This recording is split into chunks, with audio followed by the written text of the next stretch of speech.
were instrumental in its founding. Little says he just wants everyone to know who they are, and once the petition reaches an ideal amount of signatures, his next step is taking it to local leaders. All right, Kennedy, sounds like a great initiative. Thank you. Taking a look outside now over North Augusta. Anthony, I'm going to go out on a limb here and say hot and some rain. It's summer in Augusta. There you go, Cindy. You pretty much nailed it on the head there. We're going to be seeing the chance for some more isolated showers and thunderstorms over the next couple of days. Going to stay isolated, that typical summer-like pattern. And as we go through midweek, the chance for those showers will be coming a little bit more widespread. And because of that, the average temperature will be falling a little bit below average into the lower 90s. But by the end of the week, we're getting back to normal, and some warmer temperatures are going to be working into the forecast. As we continue on through this evening, nice and dry. Much more on that forecast coming up in about 10 minutes. Sydney, back to you. Okay, thanks, Anthony. COVID cases still spiking in some parts of the country. For a fifth straight day, more than 1,000 people in the U.S. died from the virus. Lilia Luciano shows us how people across the country are reacting to and sometimes disregarding the threat. A country divided along COVID lines. People packed into band party buses in Nashville as Tennessee had its deadliest week and moves closer to 100,000 cases. You're wearing a swastika. In Minnesota, an angry confrontation after a couple shows up at a Walmart wearing masks with swastikas. I'm not a Nazi. Walmart banned them for a year. And in Arkansas, where hospitalizations hit a new single-day record and anti-mask march. The government is here to protect our Constitution, not to protect our health. The pandemic surging in Florida, second in cases only to California, with more than 400,000. I'm not going to wear a mask to make somebody else feel comfortable. In Texas, thousands fighting for their lives in hospitals as bar owners struggle to keep their businesses alive. We can either fight this thing with everything that we have, or go out like pathetic losers. The West is getting worse. California leads the country in infections, and in Arizona, ICU beds are almost 90% full. Traveling ICU Dr. Luis Rosario in Phoenix. We've lost a lot of young people. No pre-existing conditions. Young people with no pre-existing conditions. One of those healthy young people, a 40-year-old nurse who worked right there in the ICU. I had to put him on a breathing machine, screaming his wife's name, and the last words he heard was from me, telling him that we were going to take good care of him. And unfortunately, he died. Nationwide, many people in ICUs are Latino and essential workers. That's a group that California's governor is trying to protect with a series of new measures that include temporary housing for people who become infected to be able to quarantine safely.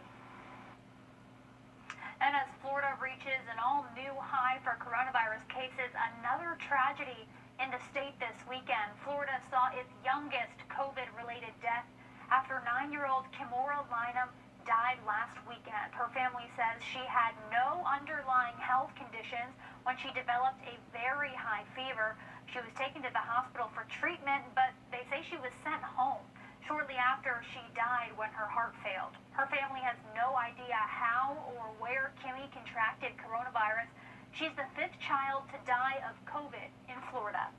More new COVID cases on both sides of the river today. Georgia saw 2,700 new cases today, bringing that total up to 167,000. 3 more people have died. In South Carolina, DHEC reporting 1,100 new cases today. That pushes the state total to over 80,000. 24 more people have died from the virus. Looking at cases at our local hospital over in Atlanta. As Texas is recovering after being hit by Hurricane Hannah, which is now a tropical depression, another part of the country is bracing for impact. Hawaii is preparing for Hurricane Douglas in the Pacific. Right now, it's a Category 1 storm. The Hawaii Convention Center was opened as an evacuation center to help prepare. If Douglas does make it to land, it would be the 3rd hurricane in modern history to hit the state. Closer to home, Augusta's libraries are continuing to open back up starting tomorrow. Libraries in the Augusta-Richmond County branch entering phase 3 of their reopening plans. People will be able to browse and check out books now. They're also still doing curbside pickup. You can use computers at libraries too, but computer use will be limited to 45 minutes. minutes at a time. Meeting rooms and other library facilities still closed for now. Well, a teen had a dream of being on the reality show Survivor, so when he couldn't land the spot, he did the next best thing. He made his own show.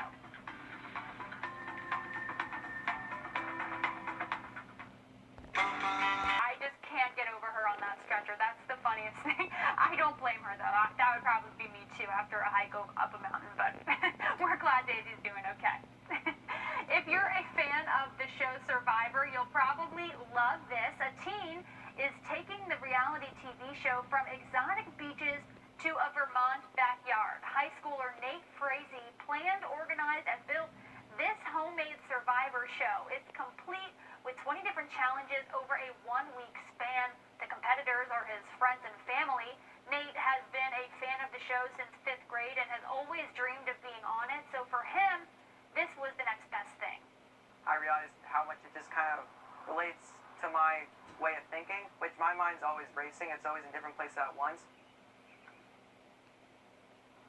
Anthony, I've never seen Survivor. This looks pretty intense, though. Are you a Survivor fan? You know, I've seen a couple of the episodes, a couple of the seasons, but I've really fully watched the last full season, and it's pretty good. They got some pretty good, setups going on there. I mean, it looks fun. I would do that for sure. It's pretty cool. A lot of cool stuff. Well, those temperatures tonight, they're going to be falling down to the low 70s and upper 60s. We're going to have the chance for some isolated showers as we go through tomorrow afternoon. Much more on that forecast coming up right after the break. And a 12-year-old who started his own lemonade stand was in for a shock after a police officer paid him a visit one day, but that officer didn't shut him down. See what he did to boost that business up after the break. Art Association for details. Watch 1226 on your side, wherever you go. A 12-year-old boy in Indiana decided to open up his own lemonade stand, but when he got a visit from a police officer, he thought his business was about to be shut down. That turned out to be far from the truth, and now that officer is their biggest supporter yet. Ibrahim Samra has more on why the sweet gesture is larger than just lemonade. We need 6 more lemonades and keep it full in here. Lemonade, popcorn, I need 2 buckets of popcorn. and punch. We got gallons of lemonade, gallons of punch. That's what 12-year-old Jalen Wilson and his 4-year-old brother offer at their lemonade stand every few weeks in their South Bend neighborhood. Do you like the lemonade stand? I love it. I love the stand, and I love the good cookies, too. But when South Bend police officer Ron Glahn showed up Sunday afternoon, Number one, I thought, oh, we're in trouble. it wasn't to shut it down, Let me buy you a lemonade. it was to help Jalen open up. Me and Jalen are going to be waiting on people, collecting money, Yes. serving drink, Oh, my God. and I'm going to match 100% of whatever we can get. Get out of here. Out of my pocket. The gesture surprising, I'm out of words. I'm out of words. the donation sweet, A rock line is a sweet person. and the purpose larger than lemonade. It almost came to my heart, and I thought of him as like a family member because it really meant a lot to for a police officer to help somebody who they don't even know. They're just out here doing what they want to do, and he came to support. Support Officer Glahn says is important for young kids like Jalen. His mother's concerned about him not knowing whether or not he's police officers or not. My job is to tell him that he has nothing to worry about. Don't be fearful. Don't be afraid of us. And it was sure Jalen that not all cops are bad ones. Thank you so much.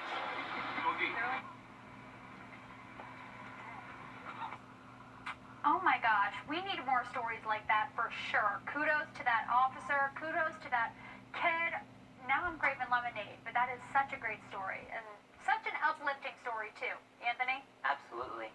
You know, Sydney, as we continue on through the next couple of days, we're going to be seeing our weather a lot more like what we're used to, feeling like summer out there. Temperatures into the mid-90s. That's exactly where we were as we went through this afternoon, right around 94 degrees for us here at Bush Field. No rain, though. We had some scattered showers out there, just didn't quite make it down to the airport. As we continue on through the night tonight, we're going to be staying on the drier side. Our temperatures right now in the upper 70s here in Augusta, low 80s by Evans, as well as up at the lake, about 78 degrees as you're heading out the door in Millen this evening. As we continue on through the night tonight, again, those showers coming to an end, and we're going to be staying nice and dry by tomorrow morning with those temperatures dropping down to the upper 60s as well as the low 70s, about 72 degrees for us here in Augusta. Maybe we're going to be going out golfing tomorrow afternoon. You should be in for some good conditions there, staying on the green. We're also going to be seeing the winds on the lighter side out of the southwest between about 3 to 5 miles per hour, pretty much through the entire day as well. Just keep in mind that chance for a couple isolated showers by the afternoon. Take that into consideration too if you're going up to lake temperatures right around 95 degrees.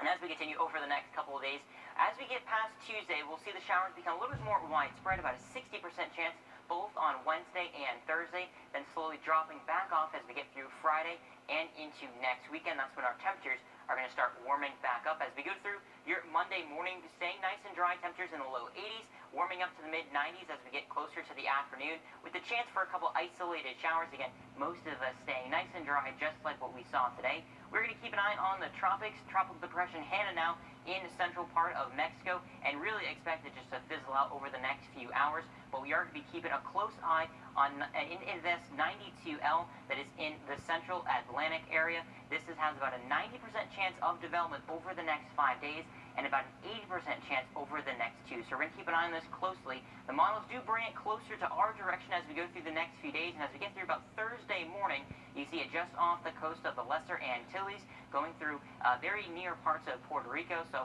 we're keeping an eye on this as it kind of makes its way closer to the eastern coast of the United States. As far as those temperatures go over the next 8 to 14 days, starting the first week of August, slightly above average, but pretty much staying into the mid-upper 90s.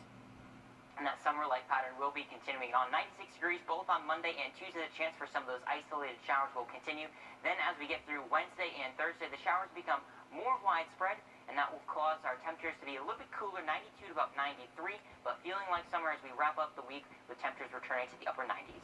All right, thanks, Anthony. A Georgia woman trying to make wearing a mask something people can actually enjoy. See how she's adding some personal flair to face coverings.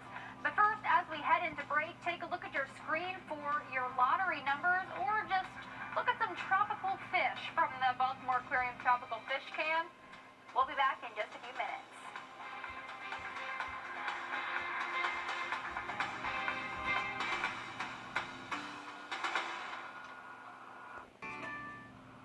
One Georgia pharmacist is doing her part to lend a helping hand during this pandemic. She started out in April making masks for healthcare workers. She's made over 1,000, and now she's making masks with a more personal touch in hopes it will encourage people to wear face coverings. Bria Bolden has the story. I've started making masks for people who are critical employees and have no choice but have to go into work, specifically civil servants and hospital workers. That was Caroline Dees back in April. Months later, she's still making masks, but the focus has changed. There's a few weeks that I'll get 50 out, but it's absolutely more of a slowed down process and more catering to specific tastes. Now she's retailored her mask. I took apart an N95 mask and figured out how I could cut it with darts to make an actual 3D mask using interfacing. So this is what I came up with. And is making them personal. Dee says it all started when someone wanted their name on a mask. And then someone asked me to do a handlebar mustache on his mask, and it kind of exploded from there. From a Britney Spears inspired mask, one of my friends is the biggest Britney Spears fan ever, to a Rolling Stones mask. Dee says she continues to make them because she enjoys the challenge of making a mask creative. How can I make this different, and how can I make this reflect someone's personality? Because no one likes wearing a mask for extended periods of time. It's very, it's hindering, it's cumbersome, it's hot, and it's uncomfortable. And so if you can just make it fun, then it's much better for everyone involved. So I'm trying to make this as much of a fun experience as possible. I love that Britney Spears mask with those feathers. That might tickle your face, but I love it. It's so extra. Dee says she also makes children's masks, and of course, she still makes masks for healthcare providers, too. Already pray for rain. We didn't see any rain both at Augusta as well as in Aiken, but as we go through the day tomorrow, there's a chance for some additional isolated showers. One more look at that 7-day forecast coming up. It's back to school time with COVID-19 concerns. We'll join attorneys Reed Sanders and Chase Hawk coming up next with News 12 Law Call. Are you at risk for prediabetes?